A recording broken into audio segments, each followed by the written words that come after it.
It began like any other late-night taping of Jimmy Kimmel Live.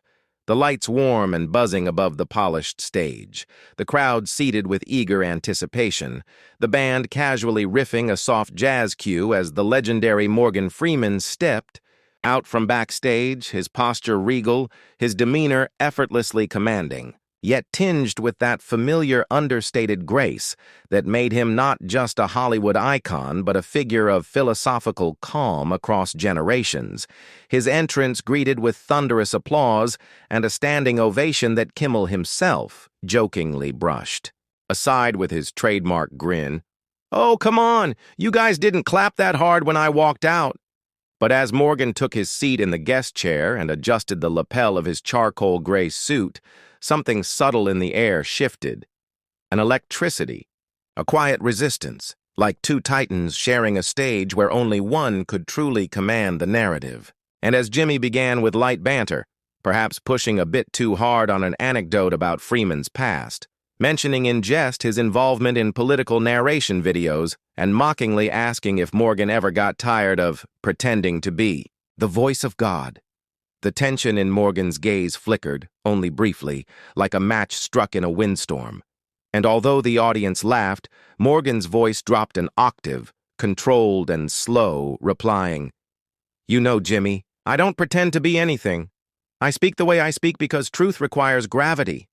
And there was a pause, a sharp moment of silence disguised as politeness, before Jimmy awkwardly chuckled and pivoted, bringing up a viral meme that showed Morgan's face photoshopped onto a cartoon sloth, at which point Freeman's smile disappeared altogether. His posture straightened, and he responded, "It's funny how you can dedicate a lifetime to serious work, and the reward is to be reduced to internet jokes on national television," which silenced the room, the band unsure whether to fill the void or wait for the cue, and Kimmel, perhaps realizing the line had been crossed, attempted damage control by overcompensating, launching into another joke about Freeman's narration, being used for GPS apps, asking in a mock voice, "Does your car ever tell you to take a moral detour?" But Morgan didn't laugh. Instead, he placed both hands on the arms of the chair, leaned in slightly, and delivered in the full resonance of his acclaimed tone, "You invited me here for who I am, not what you can parody." And while the audience remained split between discomfort and disbelief, Kimmel tried once more to steer the moment back to levity, offering a shallow apology cloaked in sarcasm. Okay, no more God jokes, no more memes, just serious questions from now. Have you ever considered running for president?"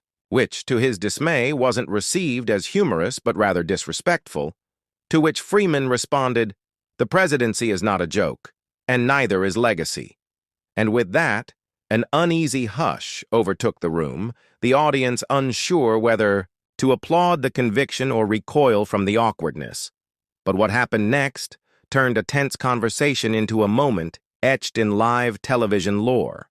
For Morgan, with a slow and deliberate motion, removed his mic clip, stood up, not in a rage, not in haste, but with the calm precision of a man who'd long learned that silence can be louder than shouting.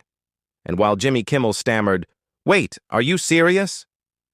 Morgan Freeman simply turned, walked off stage without another word, and exited behind the curtain, leaving the host, crew, and live audience suspended in a bizarre mix of awe and awkwardness, the camera unsure where to cut, the band unsure what to play, and Jimmy left to make light of something that had very clearly become heavy, muttering, "Well, that's one for the books."